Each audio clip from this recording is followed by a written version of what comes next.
अस्सलाम वालेकुम। बीबी क्लास कैसे हैं आप? ठीक है, खैरियत से हैं? मेरा नाम उस्मान खादिम मलिक है और मैं आपका इंस्ट्रक्टर हूँ इस कोर्स के लिए। अभी हमारा जो आपका सब्जेक्ट है एंटरप्रेन्योरशिप, इसका जो आज का टॉपिक है हमारा वो है legal issues for the entrepreneur. जो लीगल इश्यूज़ होते हैं एंटरप्रेन्योर के लिए वो क्या क्या हैं या वो क्या फेस करता है। ठीक है, पहले तो मैं आपको लेक्चर शुरू करने से पहले बता दूं कि जितना भी आपने पिछला पढ़ा है उसको एक दफ़ा रिवाइज करें ताकि आपको आइडिया हो सके कि हम लोग जो नेक्स्ट आपकी जो जिस तरह सीक्वेंस चल रहा है वो क्या है। ठीक है, और फर्दर ये मैं आपको बता दूं लेक्चर स्टार्ट करते हुए कि अगर आपको जो भी क्यूरीज वगैरह होती है, जो भी क्वेश्चंस होते हैं, ठीक है, तो आपके स्पेसिफिक ग्रुप्स बने हुए हैं। ठीक है, आप उस पर ड्यूरिंग योर लेक्चर टाइम जो कि आपका स्केड्यूल है ऑलरेडी जो आपके साथ शेयर है उस पर आप अपने ऑनलाइन होके अपने ग्रुप्स में और उस टाइम आप क्वेश्चन आंसर कर सकते हैं या फिर आप क्वेश्चन अपने मुझे सेंड कर सकते हैं। मैं नेक्स्ट जो आपकी वीडियो बनेगी लेक्चर की मैं उसमें कोशिश करूँगा कि मैं उस पर आंसर कर सकूँ। ठीक है, ये तो ग्रुप आपके पास है, आप लेक्चर टाइम के अंदर आप ग्रुप में आके जो आपका स्केड्यूल टाइम है उसमें आप क्वेश्चंस कर सकते हैं। चलिए स्टार्ट करते हैं। Legal issues for the entrepreneur क्या क्या लीगल इश्यूज फेस करना पड़ते हैं। ठीक है, अच्छा, सबसे पहले यहाँ पर चीज़ है प्रोडक्ट सेफ्टी एंड लायबिलिटी। ठीक है, responsibility of company to meet any legal specifications regarding a new product covered by the consumer product safety act. कहता है कि प्रोडक्ट, देखो, product safety and liability basically होता यह है कि प्रोडक्ट की सेफ्टी भी रिक्वायर्ड है ना आपको। आप एक प्रोडक्ट बना रहे हैं, ठीक है, उसके अंदर आपको सबसे पहले ये कंपनी की रिस्पॉन्सिबिलिटी बनती है कि वो लीगल स्पेसिफिकेशन उसकी चेक करे कि वो लीगली क्या वो तमाम जो एक प्रोडक्ट एक एक्ट है, अगर लीगल वे में बात करें तो कस्टमर प्रोडक्ट सेफ्टी का एक एक्ट है जिसके वो आपका प्रोडक्ट क्या उस कंपनी का वो प्रोडक्ट लीगली उसको कवर कर रहा है उस एक्ट को। अब उस एक्ट में क्या है बेसिकली होता ये है, देखो, आपके जो कस्टमर है या जो कंज्यूमर है उसको उससे कोई नुकसान तो नहीं पहुंच रहा। अब फॉर एग्जांपल देखो, आप इस तरह तो आप कहेंगे कि देखें जी, जो छुरी है, ठीक है, जिसे आप नाइफ कहते हैं, ठीक है, नाइफ से आप कटिंग करते हैं वो भी तो आपके लिए नुकसानदेह होती है। लेकिन जब आप नाइफ परचेज करते हैं किसी अच्छे स्टोर से जाके तो उसके ऊपर सेफ्टी मेजर्स मेंशन होते हैं कि आपने इसको किस तरह यूज़ करना है, इसके हैंडल से आपने किस तरह करना है और आपने इसको कवर्ड किस तरह करना है। बाकायदा उसकी सेफ्टी के मेजर्स दिए जाते हैं, उसके बगैर वो आप सेल नहीं कर सकते। Same is the case with other products. इसमें सबसे पहले आपको ये चीज़ देखनी पड़ती है कि आपके प्रोडक्ट से आया आपके कस्टमर को कोई नुकसान तो नहीं पहुंच रहा। आप जिस तरह अगर फार्मेसी में चले जाए, मेडिकल इसमें चले जाएं, इनकी जो प्रोडक्ट्स होती हैं, ठीक है, ये उसके ऊपर स्पेसिफिकली मेंशन होता है मेडिसिन के ऊपर कि ये 1 से 2 चम्मच आप ले सकते हैं, यानी बड़ों के लिए इतना, छोटों के लिए इतना, इतनी क्वांटिटी में। अदर देन दैट अगर आपको इससे अगर ज़्यादा आप लेना चाह रहे हैं या आपको इसके बारे में, अपनी बीमारी के बारे में पता नहीं है तो अपने डॉक्टर से रुजू करें। ठीक है, कंसल्ट योर डॉक्टर फर्स्ट। हम लोग क्या करते हैं, हम लोग पाकिस्तान में कोई भी मेडिसिन उठा लेते हैं जी, हम खुद डॉक्टर हैं ना बेसिकली बहुत बड़े, तो हम लोग क्या करते हैं कि हम लोग घर पे ही रेमेडीज अप्लाई कर लेते हैं जी, पैनाडोल खा लें सर में दर्द खत्म हो जाएगा। ठीक है, हालांकि हो सकता है कि वो सर में दर्द किसी और वजह से भी हो सकती है। जरूरी तो नहीं कि सर में दर्द आपके वो यानी किसी स्पेसिफिक या पैनाडोल खाने से ही आपका वो सर दर्द दूर हो जाएगा। अब बाज़ औक़ात इस तरह होता है कि आपका वो पैनाडोल खाने से सर पे दर्द नहीं जाता, आप क्या करते हैं और पैनाडोल खा लेते हैं जो कि आपके लिए नुकसानदेह है। ठीक है, तो ये हाँ, अब इस यहाँ पर देखो, यहाँ पर रिस्पॉन्सिबिलिटी कंपनी की नहीं, खत्म हो गई, क्योंकि कंपनी ने उसके ऊपर अपने सिक्योरिटी मेजर्स या सेफ्टी मेजर्स उसके ऊपर लिख दिए कि आपने इस मिकदार में खानी है, बगैर कंसल्टेशन के डॉक्टर के मत खाइए। ठीक है, हम लोग खुद भी खा रहे होते हैं, हमारे दांत में दर्द होती है, हम एनसिड ले आते हैं, हमारे गले में खराश आ गई है, हमने कोई सिरप पी लिया, हालांकि वो सिरप के ऊपर मेंशन होता है कि 1 से 2 छोटे चम्मच, हम लोग जनाब चम्मच भर भर के पी रहे होते हैं, जैसे हमने कोई आइसक्रीम खा रहे हो हम लोग, तो वो चीज़ें हमारे लिए नुकसानदेह हैं। लेकिन कंपनी की रिस्पॉन्सिबिलिटी कि हाँ, अगर उस पर मेंशन ना किया गया होता उस प्रोडक्ट के ऊपर कि जी आपने कुछ मेंशन ही नहीं किया होता कि आपने इसको किस तरह यानी कंज्यूम करना है, आप इस मेडिसिन को किस तरह ना जैसे मर्जी खाएं, उसके ऊपर मेंशन ना किया होता, in that case company should be held responsible, क्योंकि कंपनी ने उसके ऊपर सेफ्टी मेजर्स नहीं लिए, उसके ऊपर मेंशन नहीं किया। ठीक है, तो कंपनी की रिस्पॉन्सिबिलिटी है कि वो लीगल कोई स्पेसिफिकेशन उसकी देखे कि जो कंज्यूमर प्रोडक्ट सेफ्टी एक्ट है उस पर वो पूरा उतर रहे हैं, ये चीज़ उसने लास्ट में देखनी है। In addition to setting standards for products, the commission also has a great deal of responsibility and power to identify what it considers to be substantial hazards and bar products it considers unsafe। कहता है कि इसमें जो यानी जो standard होता है products का, ये कमीशन जो बनाया जाता है उसकी रिस्पॉन्सिबिलिटी है या उनको तय करना है कि बेसिकली क्या हैजर्ड्स आ सकते हैं इसके अंदर, आपके प्रोडक्ट के अंदर, और आपको किस तरह आपका प्रोडक्ट अनसेफ। अच्छा देखो, जब भी आपका प्रोडक्ट बनता है, प्रोडक्ट की प्रोडक्शन होती है, उससे पहले उस पर टेस्ट किए जाते हैं, टेस्ट रन उसको किया जाता है मार्केट में लाने से पहले, ताकि वो प्रोडक्ट कल को जब आप वो मार्केट में लॉन्च हो जाए तो वो नुकसानदेह ना हो सके।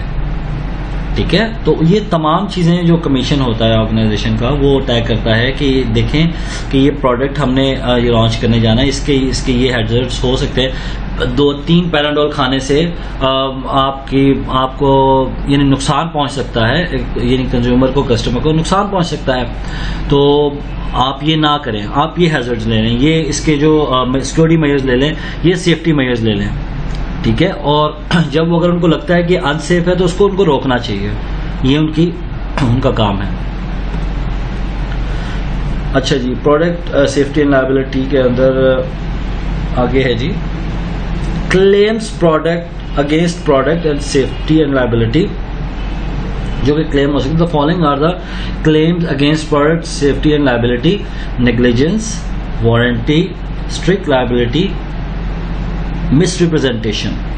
अच्छा, अब ये चीज़ों के होते हुए आप एक प्रोडक्ट को क्लेम, जैसे मैंने आपको बताया कि अगर उस पर नहीं लिखा हुआ होता, अगर एक खांसी की दवाई होती है, जिस तरह जो खांसी का सिरप होता है, उसके ऊपर मेंशन नहीं होता, या गलती से उनकी नेग्लिजेंस की वजह से वहाँ पर मेंशन, प्रिंटिंग में कोई मसला आ जाता है, ठीक है, वो लिख नहीं पाते, तो उस सूरत में आप क्लेम कर सकते हैं उस कंपनी को कि ये आपकी नेग्लिजेंस है।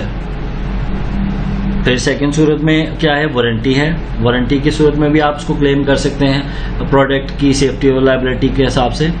स्ट्रिक्ट लायबिलिटी, हाँ, अगर आपने एक चीज़ वो कहा है तो आप उसको, आपकी लायबिलिटी आप उसको पूरा करेंगे।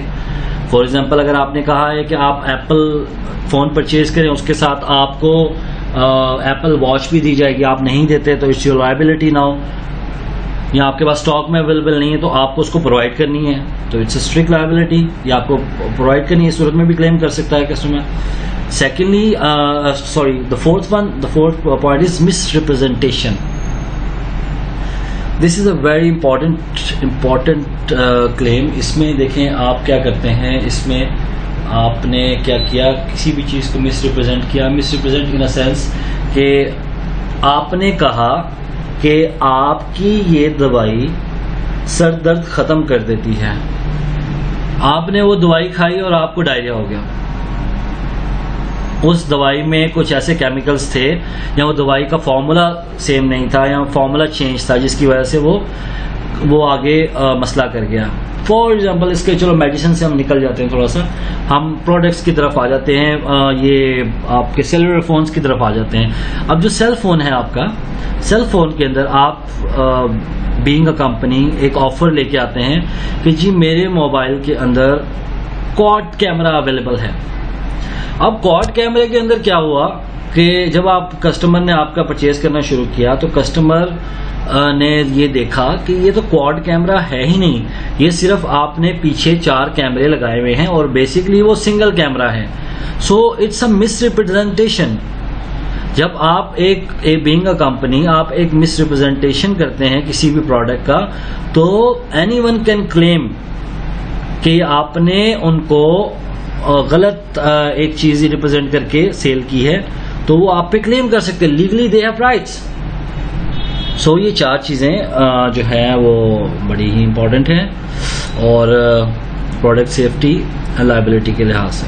ठीक है जी, आई होप कि आपको समझ आ रहा होगा। कहीं भी आपको कोई भी पॉइंट समझ नहीं आता उसको नोट डाउन करें, ठीक है। और जैसे कि मैंने आपको बताया कि नेक्स्ट लेक्चर के अंदर आपके जो क्वेश्चंस होंगे, आप मुझे जो आपका जब भी आप लेक्चर सुन लेंगे उसके बाद आप जब ग्रुप में आके मैसेज कर दीजिएगा अपने नाम के साथ, अपने रोल नंबर के साथ, तो ताकि जो क्वेश्चन है आपके वो नेक्स्ट लेक्चर में उसको मैं आंसर कर सकूँ। ठीक है, अच्छा जी। कमिंग फॉरवर्ड, ये इंश्योरेंस इस चीज़ के अंदर लीगल इश्यूज फॉर एंटरप्रेन्योर के अंदर जो इंश्योरेंस का एक फैक्टर है वो ये कि common type of insurance includes property insurance, casualty insurance, life insurance, workers compensation, bonding. अच्छा, ये 5 तरह की इंश्योरेंस इन्होंने बताई है यहाँ पर कि ये आपकी होनी ज़रूरी है। क्यों ज़रूरी है? देखो, इंसिडेंट हैपन्स, इसमें कोई बात ये नहीं, वो दो राय नहीं है कि अगर आप कहीं काम कर रहे हैं वहाँ पर कोई ना कोई इंसिडेंट हो ही जाता है किसी न किसी सूरत में। अब ये रिसेंट यानी कुछ मंथ्स बैक अगर आप जाएं तो कराची में बहुत ज़्यादा आग लग रही थी, कुछ फैक्ट्री में आग लग गई, वहाँ पर उनकी प्रॉपर्टी डैमेज हो गई, ठीक है, कैजुअलिटीज़ हुई, वहाँ पर लाइफ उनका नुकसान हुआ काफ़ी ज़्यादा, वहाँ पर यानी जाने गई। फिर जो उनकी वर्कर्स की फैमिली थी, फिर ऑब्वियसली उनको कॉम्पनसेट भी करना होता है। सो ये तमाम चीज़ें अगर देखेंगे तो ये बहुत इम्पॉर्टेंट होती हैं। अब देखिए, आप अगर प्रॉपर्टी इंश्योरेंस की बात करें, अगर हम इसको टेक्निकली देखें तो प्रॉपर्टी इंश्योरेंस क्या है? आप बीइंग अ कंपनी, आपकी फैक्ट्री है, ठीक है, आप उस फैक्ट्री को की यानी इंश्योरेंस आप करवाएं, ज़रूरी होती है। इन केस खुदा न खास्ता कोई जो एक होता है ना कि नेचुरल डिजास्टर्स आ जाते हैं, जिस तरह कोई जलजला आ गया, अर्थक्वेक आ गए, ठीक है, इसके अलावा और बड़ा चीज़ें हो सकती हैं। कोई स्टॉर्म में आपका कोई बिल्डिंग को नुकसान हो गया, तो इसके लिए इंश्योरेंस, आग लग गई फैक्ट्री के अंदर, जिस तरह मैंने आपको बताया रिसेंट ईयर में तो है काफ़ी ज़्यादा 2-3 दफ़ा ये वाक़यात हुए हैं। अब मैं आपको लाहौर की एग्जांपल देता हूँ। लाहौर के अंदर पेस, सारों को पता होगा कि पेस शॉपिंग सेंटर है बहुत बड़ा, वहाँ पर कुछ बहुत साल पहले आग लगी थी, ठीक है। तो वो हुआ ये था कि उसकी इंश्योरेंस हुई हुई थी। जब आपकी प्रॉपर्टी इंश्योर्ड होती है, आप उसके अगेंस्ट पे करते हैं मंथली, ईयरली या क्वार्टरली, जो भी आपका प्लान होता है। तो कंपनी जो जहाँ पर आप जो इंश्योरेंस कंपनी है, उनकी फिर रिस्पॉन्सिबिलिटी है कि अगर इन केस ऑफ डैमेज, ठीक है, जो भी उनके साथ टर्म एंड कंडीशन आपकी तय होती हैं, उसके अगेंस्ट फिर वो आपको कंपनसेट करते हैं, ठीक है। तो खैर पेस का वो जला, फिर उसके अगेंस्ट उनकी काफ़ी हैवी इंश्योरेंस थी, तो उनको फिर पे बैक हुआ उस चीज़ का। खैर, आपकी प्रॉपर्टी की इंश्योरेंस होनी चाहिए, कंपल्शन होनी चाहिए, ज़रूरी है, ठीक है। फिर कैजुअलिटी इंश्योरेंस का क्या सिनेरियो है उसमें, जिस तरह मैंने आपको, अब मैं आपको थोड़ा सा केस के थ्रू समझाता हूँ। जिस तरह मैं आपको एग्जांपल पहले दे रहा था, उसके केस के थ्रू आपको थोड़ा समझ आ जाएगा।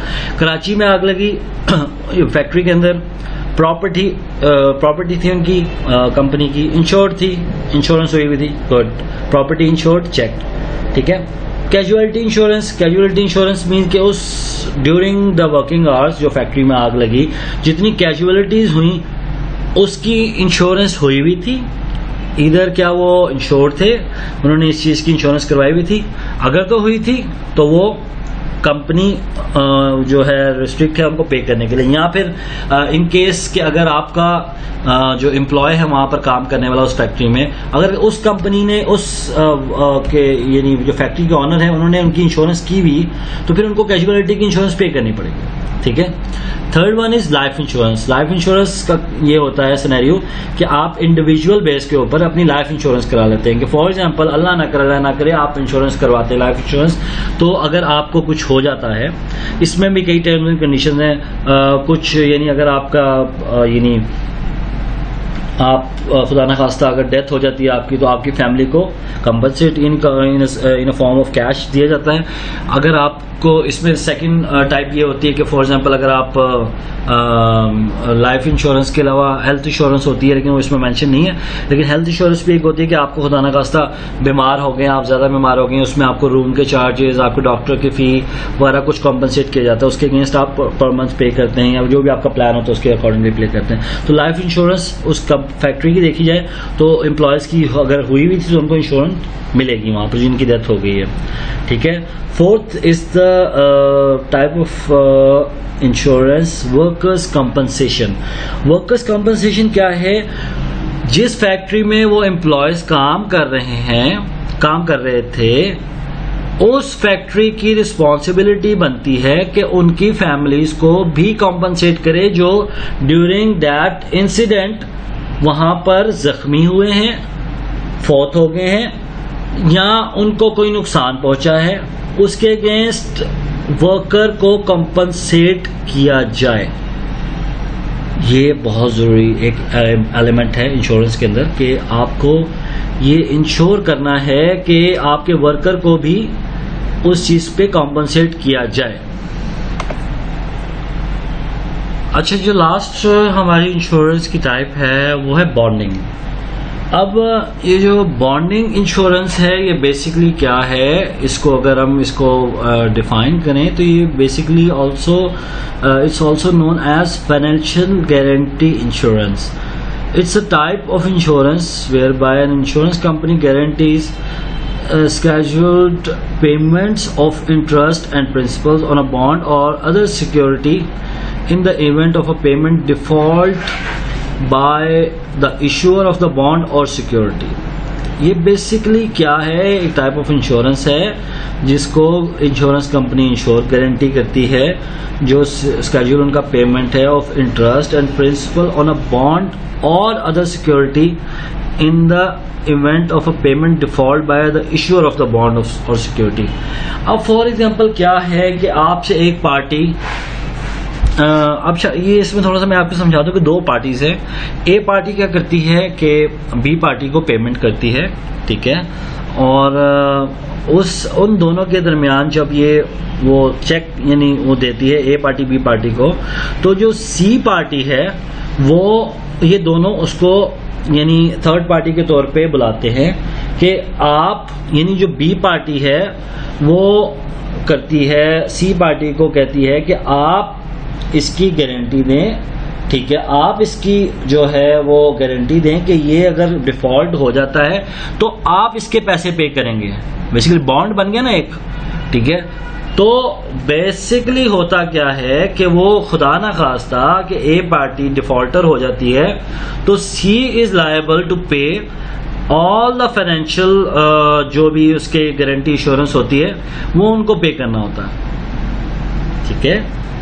और ये आपस में इनका एग्रीमेंट होता है, एग्रीमेंट के बाद ही सारी चीजें होती हैं। तो आई होप कि आपको ये समझ आ गई होगी। अगर इसमें भी कोई आपको मसला है, इसमें आपको समझ नहीं आ रही है तो जरूर लेट मी नो और मुझे बताइएगा कि आपको अगर समझ नहीं आ रहा तो, ठीक है। अब हम चलते हैं हमारी नेक्स्ट जो स्लाइड है उसको क्विकली वाइंड अप करेंगे। अब